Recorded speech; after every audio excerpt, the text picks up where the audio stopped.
Yeah, good morning to one and all. Today, our topic is assumptions of error term in the regression analysis. So, when we are running a regression analysis, so we need to follow certain assumptions. So, what are those? We will discuss today uh, about the assumptions of error term in the regression analysis. Yeah.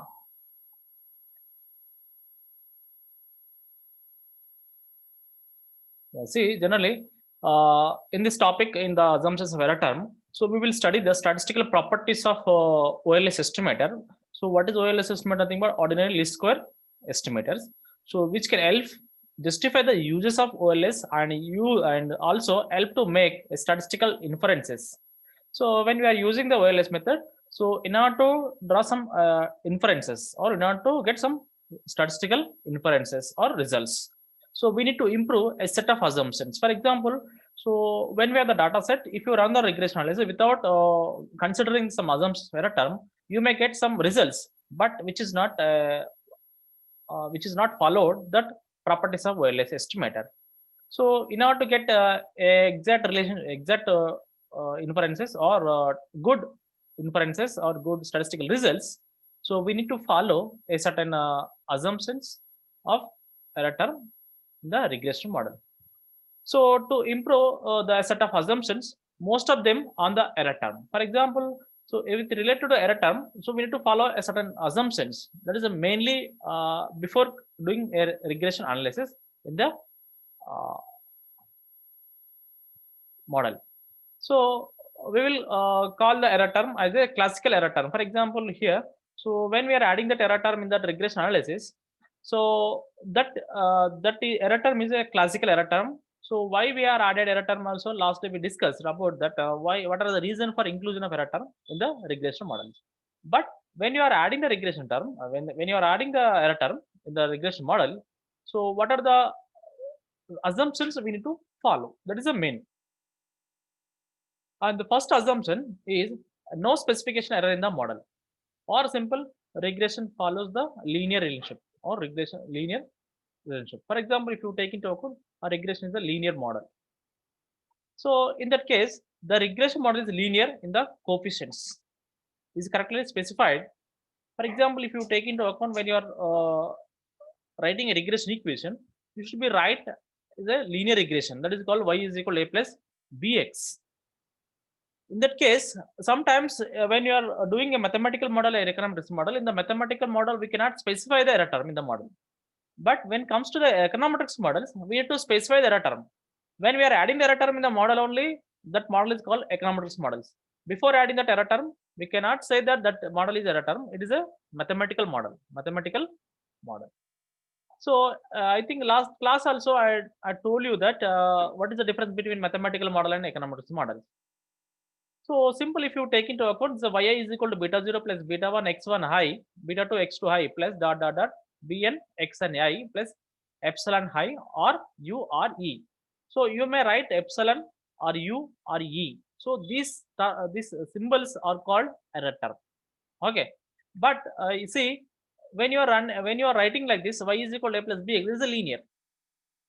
When you are adding the error term, so there is a econometrics model, this is a mathematical model, this is a mathematical model, this is a econometrics model. So when you are adding the error term only, it is called econometric model. But see, to correct the a functional form has no measurement error, has an additive error term. For example, so in order to get absolute values, or we can say that in statistical inferences, you may add or you need to add error term in the regression model. The second assumption is disturbances have zero mean. What is the disturbances here? So last class also I told you that disturbance, nothing but error term have a zero mean. So error term is also called disturbance term, stochastic term. Okay. So here the disturbances have a zero mean, nothing but when you are calculating the error term, so the disturbance have zero mean. For example, when you add all the values divided by something, so you need to get zero mean. If you get the zero mean only, that you have followed a certain assumptions. For example, if you take into account, if you take any data, you may get error terms. Sometimes you may get minus, sometimes you may get plus values. But when you are adding that values, so the expected error term should be 0. Then that case only you have followed a certain assumptions, or you can get a good results when your error term is 0.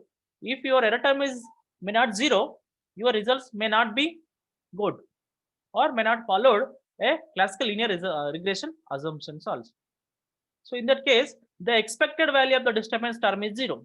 That is called E is nothing but expected error, EI is equal to 0. It means that when you have followed the error term is 0, when you have got that error term, the average mean of error term is 0, that is expected error term is 0, then it is called unbiased. We can say that unbiased. For example, in the blue properties also say there is unbiased. Whatever we expected value, sometimes we can say the beta value. So here, if you take the beta, here expected error term, the expected error term is 0, then you have followed a good assumption.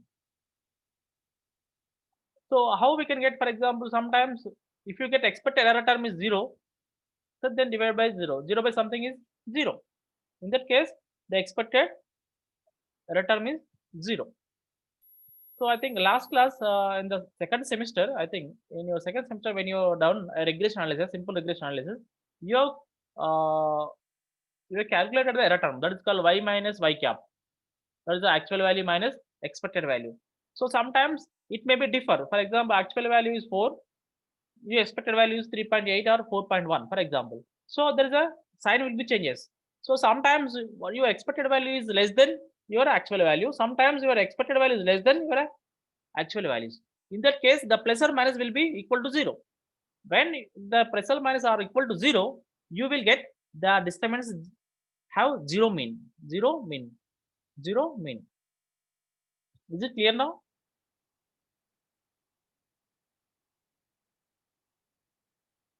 Then third assumptions, all independent variables are uncorrelated with error term. For example, if you don't understand also, I will show you if the time permits.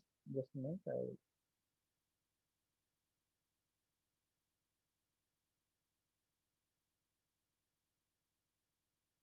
See here, each observation has a random error with a mean of 0. That is expected EI epsilon I is equal to 0. Sometimes it may not be 0. For example, what if expected EI is not equal to 0? This is actually fixed by adding a constant intercept term. Suppose instead of mean of sum of EI was -4, what will happen?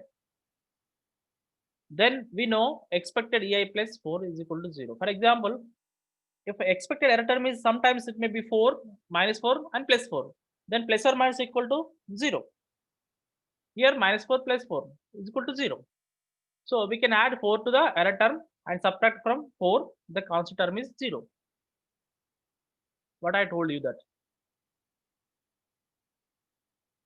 Okay. So this is a mathematical form. If you do not understand, I can explain. So here +4, -4 is +4. So if you add this both, you will get 0. Okay. That is the expected sum of epsilon I is equal to 0. So we are okay. And we have followed a certain assumptions when you run the regression analysis. Then third one, all independent variables are uncorrelated with the error term. So what it means, when all the independent variables are uncorrelated with error term, what it means? Anybody can say that?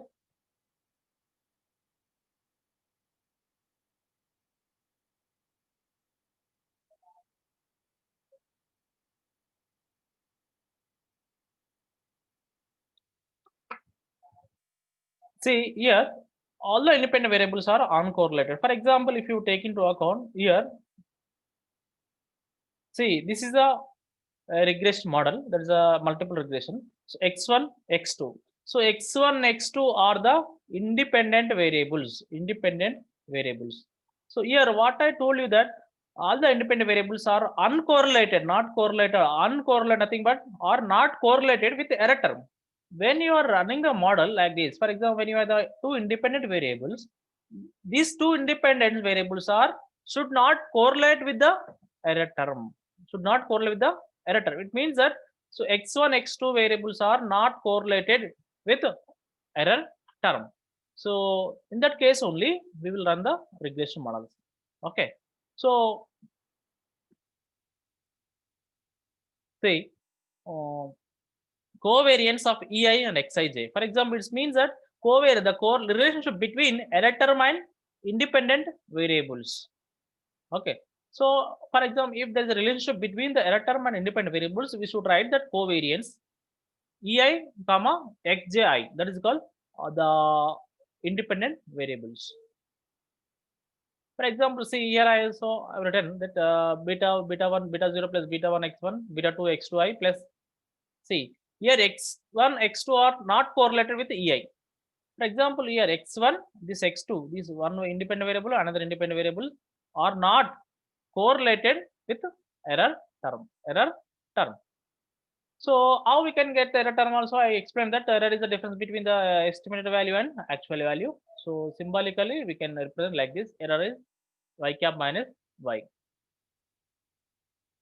Is it clear now? So when you are running the model, the independent variable should not correlate with the error term. They should not correlate with the error term. Then fourth assumption, the no autocorrelation between the errors. What is no autocorrelation? To define. So here, what is autocorrelation? Autocorrelation means the correlation between the elements of series and other from same series separated from them by given intervals. It means that present year error term is correlated with the next previous year error term, or the relationship. The autocorrelation means the relationship between the two error terms. For example, see, I have given the equation here. See, yt is equal to beta 0 plus beta 1 x1 I, beta 2 x2 I plus bn xn I plus epsilon t. So in the current year, for example, so y2t here y21 and y22 beta 0 plus beta 2i beta 2 xi plus bn xn et minus 1. It means that present year error term with the correlate with the its previous year error term. For example, if you have done mistake today, if the mistake is related with the past or yesterday mistake, if there is a relationship between the yesterday mistake and today mistake, is called autocorrelation. Here, if the relationship between the present year error term and its previous year error term is called autocorrelation. Autocorrelation. Is it clear now? Autocorrelation. So we will discuss in the deeply in the third module, I think, autocorrelation. So the concept autocorrelation. Hello, dear students. Jaypal, Manoj, Saraswati, Monica. Yes, sir. Is it clear autocorrelation? Yes, sir. Yes, sir. So simple autocorrelation means present year error term and if the relationship between the present error term and its previous error term is called autocorrelation. Here simple the correlation between the elements of series and other from same series in the sense in this series only in this series from them by given intervals. So up to n work. You see, given any two values of x1 and xj where I is not equal to j, nothing but the correlation between eij and ej is 0. That is called no autocorrelation.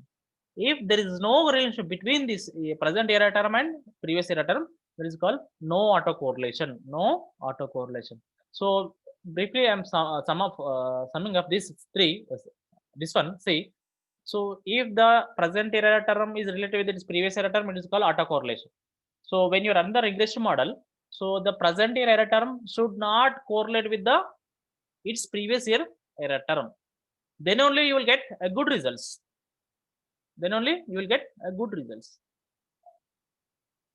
So if there is a relationship 0, see we can see like this. And if this is true for the time series data, we say errors are serially uncorrelated.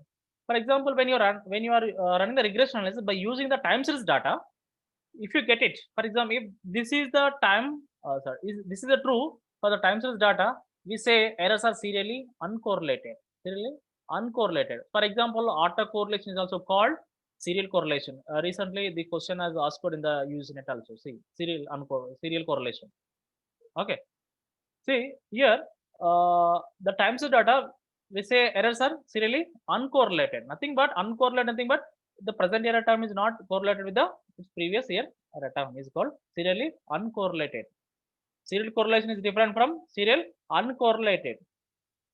So if you are using the cross-section data, we have less problems of correlation. For example, see, so when you are using the time series data, you may get a autocorrelation problem. But when you are using the cross-section data, you may get less autocorrelation problems. For example, see, when you are using time series data, you may have the problem of autocorrelation. But when you are using the cross-section data, you may not get much problem of autocorrelation.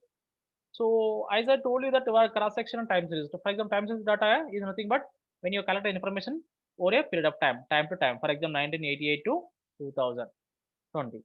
So cross-section data, when you collect information at a particular time period, at a certain point of time, is called cross-section data. But see, when you are getting a problem of autocorrelation, you may have some exceptions. So on the basis of the Durbin-Watson test, so you may run a regression analysis. For example, if the Durbin-Watson value is more or less equal to 2, the model will be goodness of fit. Okay. Then we will discuss in the deeply in the third model about the autocorrelation. But when you are running the regression model, if you are getting a less problem of autocorrelation, even though there are some exceptions to avoid the autocorrelation, and there are some remedial measures also there to avoid the autocorrelation. Then fifth one. So if you don't understand, I will explain another PPT. Is it clear now? Autocorrelation and the time series data. Yes, sir.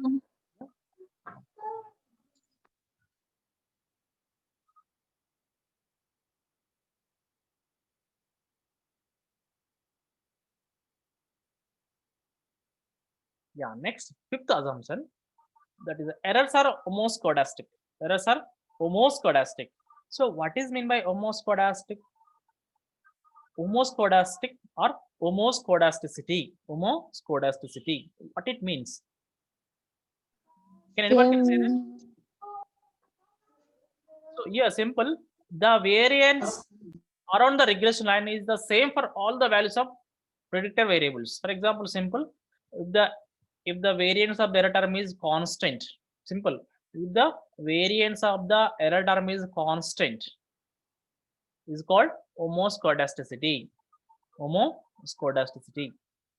For example, there are two concepts are there: homoscedasticity and heteroscedasticity. Heteroscedasticity. So heteroscedasticity means if the variance of the error term is not same for all the observations, is called heteroscedasticity. Heteroscedasticity. So we will deeply discuss in this what are the errors. Errors are homoscedastic. For example, whatever you get errors, that should be constant for all the observations. The variance of the error terms. So given the values of xi, the variance of disturbance is the same for all observations. That is called variance of the disturbance is same. That is called constant for all observations. That is called homoscedasticity. For example, if you take into account here, if the more points are very close to near the regression line, so there is a constant of US. For example, see, when you are running the regression model in the graphical presentation, see these dots are, if the dots are very close to that error term, the regression line, so there should be a less chance of heteroscedasticity. It means that there is a homoscedasticity. So in that case, for example, see if the dots are very close to the regression line, so that is called homoscedastic. If the regression lines are away from that, these dots are away from that regression line, so you may get a problem, that heteroscedastic problem, heteroscedasticity problem. So how I will show you the see that. So simple. I am repeating here. The errors has a constant variance. Simple. Or errors as a constant variance. For example, whatever the errors are you get, the variance of the error term is constant or same for all observation is called homoscedastic or homoscedasticity. So this is what we want as opposite to that heteroscedasticity. Heteroscedasticity means the variance of the error term depends on the values of x's, nothing but independent variables. Independent variables. See, for example, see this is a homoscedasticity. How these two plots are there? For example, this is a regression line. This is a black line. So these dots are below the blue lines. Blue line. So this is called homoscedasticity. Homoscedasticity. Simple. When you are running the regression analysis in the time series, so you need to do that is one problem, that is a cumulative recursive.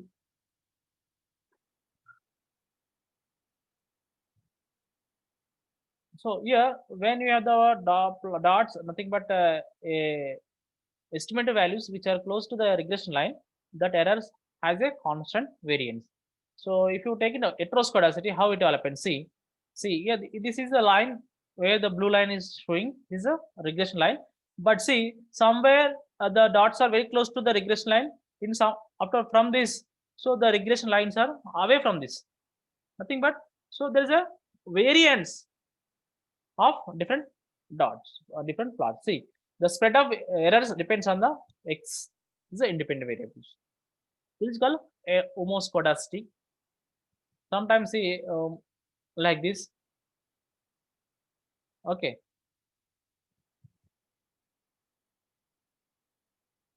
Sometimes it may be like this, but here you need to remember that when you want to know that whether our model is followed a heteroscedasticity assumption or not, see, so you need to do a problem in that case. So there is some graphical representation also there. So in order to know that if the black dots are below these blue lines, nothing but from this below and this above line, blue line, so it has followed the assumptions of homoscedasticity. For example, if the blue dots are away from that blue lines, nothing but, for example, it crosses. For example, the blue dots like the here and here and here. For example, here. So certain model has not followed the a homoscedasticity assumptions. Okay. So the errors has a not constant variance. We can say.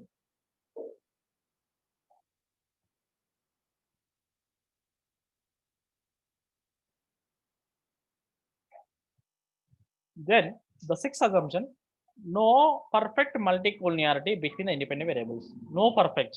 So here, no perfect multicollinearity between the independent variables. So before no perfect multicollinearity, we need to understand what is meant by multicollinearity. What is meant by multicollinearity? Multicollinearity. Multicollinearity.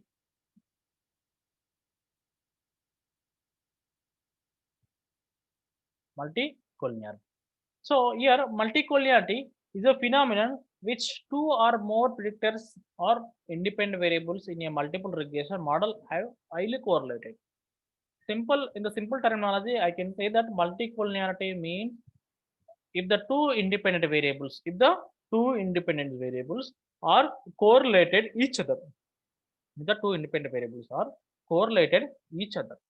For example, last day, I think when we are discussing about the results of error term in the regression model. So here, if you take it yt is equal to beta 0 plus beta 1 x1 I, beta 2 x2 I plus. So these x1, x2 variables are the independent variables. For example, last day what we are discussed, see, so here consumption is function of income and other factors. For example, if income is related to other factors, if the relationship between is high, or if the two independent variables are correlated each other is called multicollinearity. Multicollinearity. Simple. If the two independent variables are correlated each other is called multicollinearity. Multicollinearity. So in the multiple regression only we have got more than one independent variables. In the multiple regression only we will get the multicollinearity problem. So that is the case. So in the when you are running the model, so you need to look at whether the two independent variables are or all independent variables are correlated each other. All independent variables are correlated each other. So we need to verify by testing a test of multicollinearity test. So for example, if there is an exact relationship between the two independent variables, that is x1 and x2. For example, see for example, if you take into account in agriculture, if you take dependent variable is a yield, dependent variable is a yield or productivity. The productivity depends on area and production. Okay, so if the area and production is related each other, for example, generally you can see that productivity is different from production. Productivity is a function of area and production. Okay, so when you run that correlation analysis in the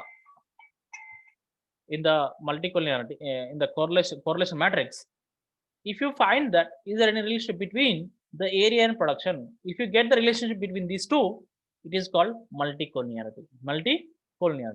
So in order to avoid that multicollinearity, what we have to do, simple, we need to delete an unimportant variable on important variable. For example, if y is equal to here yield, if you take x1 x2 or the area and production, so which one is more influence the yield? We need to consider that one only. For example, which variable will influence more on yield? So whether area and production, we need to determine. So as a researcher's interest, self-interest, or a theoretical background of that earlier researchers.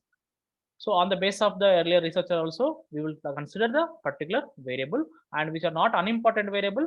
Simple, we can avoid or we can delete that unimportant variable from the model. Okay. So in that case, for example, generally the yield is most affected by the production. Okay.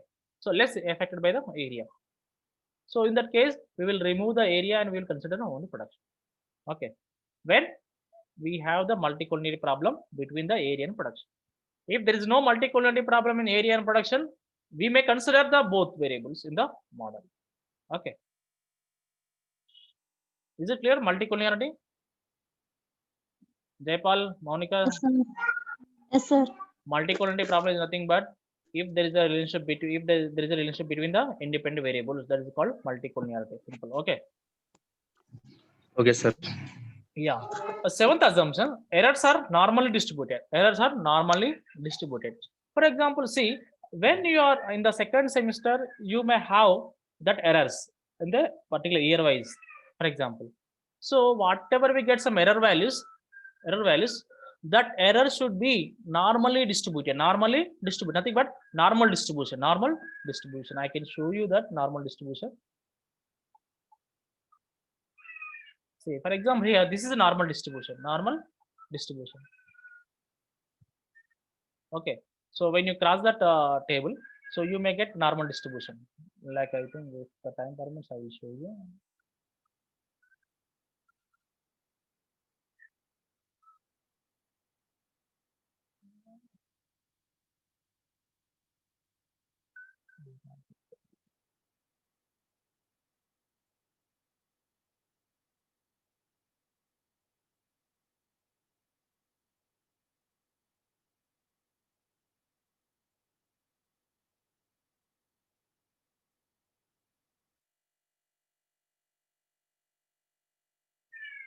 Okay, is it not coming? Is it not coming? Okay. See here, this is called normal distribution table. So normal distribution graph. So whatever we have the error term, they should be errors should be normally distributed. Normally distributed. See, this is a normal distribution. See, whatever we have the for example, why it is normal distributed. For example, sometimes the errors value may be negative and sometimes the error value will be positive. So when we are getting equal positive side and negative side, the values are same. So then only we will get expected beta, expected epsilon. That is expected error term is 0. Earlier I told you that -4 and +4. So if you get -4 here, if you get +4, so the errors are normally distributed. Okay. For example, if you get only -2 and if you get +4, the expected error term is +2 only. So there is a positive skewed. Okay, so it depends on the values. If the error term was, if the errors were, if the errors are normally if the errors are not normally distributed, so we will get a bias results, or we will not get accurate results. So this is unimportant if you have the small sample, otherwise it is not important. For example, see, when you are running a model by using a less sample, that is a up to 40, 50 or 60, 30 sample. So it is important. For example, when you have that more than 100 sample, so it is not an important, because actually the errors will be normally distributed. Probably for the 90%, the errors will be normally distributed when you have the large sample. So see, for example, this assumption is often justified according to the central theorem. For example, see, the normal distribution assumptions is often justified whether it is correct or wrong. So on the basis of the central limit theorem, the CLT. So see, the mean of a large number of independent and identically distributed random will tend to be normal distribution. For example, see, as I told you that when you have taken the large number of observations, so that errors tend to be normally distributed. Errors are normally distributed. So regardless of their distribution, it is the number of such variables is large enough. For example, sometimes if you take the stock market, if you take into account stock market, if somebody is doing research in the stock market, so they may consider thousands, 2,000, 5,000, and large number of observations. So automatically their errors normally distributed. Errors are normally distributed. So generally, if you take the errors, error is a random and real variable. For example, the whatever we get the error term, that is a random and there is a real variable. And the mean value of error term in any particular period is 0. So that is when we are getting the mean value, nothing but average error term is 0. It means that when you are going to get that expected error term is 0 only, the average mean of error term should be 0. If you are not able to get expected error term is not equal to 0, the mean of error term, that is the average error term, will not be 0. Will not be 0. Keep in mind. And the third one, the variance of the error term is a constant. The variance of the error term is constant in each period. So, like as I told you that if the variance of the error term is constant, is called homoscedasticity. If the variance of the error term is not constant, it's a heteroscedasticity. Heteroscedasticity. So see that the same dispersion around the their mean. See, this is one example for that dispersion, nothing but deviation from the left side and right side. As I told you that, see, this is left side and right side, left side and right side. Somewhere it is a graphical manual done now, some a little bit is difference. The random terms of different observations are independent. The random term, nothing but error term of different observations are independent. For example, so sometimes you may get error term is 0.8, and the next time, in the next observation, you may not get 0.8. It may be more than 0.8 or less than 0.8. That are called the random error term of different observations are independent, not dependent. Okay. So that's the between error terms, and so this is means that all covariance of any UI with any other uj are equal to 0. That is called the ET and ET minus 1. So present year error term value may not be same as previous year error term. Sometimes it may be same, but present year error term is not depend on the its previous year error term. Okay. Sometimes it may be depend. In that case only the random term of the different observations are independent. On the explanatory independent variables are measured without errors. And the independent variables are perfectly linearly correlated. For example, whatever we have considered independent variables are not perfectly linearly correlated. Sometimes if there is no relationship between the independent variables also. For example, sometimes there may be relationship and there may not be relationship.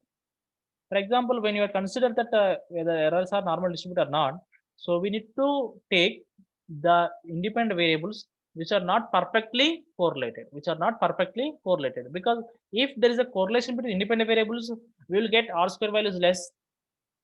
Okay, so sometimes it may be high. So in that case only the independent variables are not perfectly linearly correlated.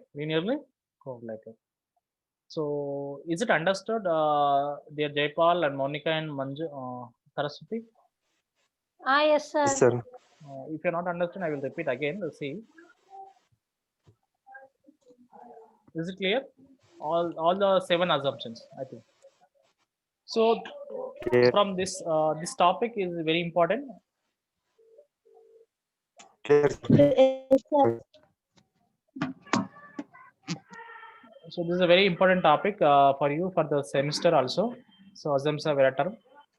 So you need to remember the 7 assumptions. Clear? Okay.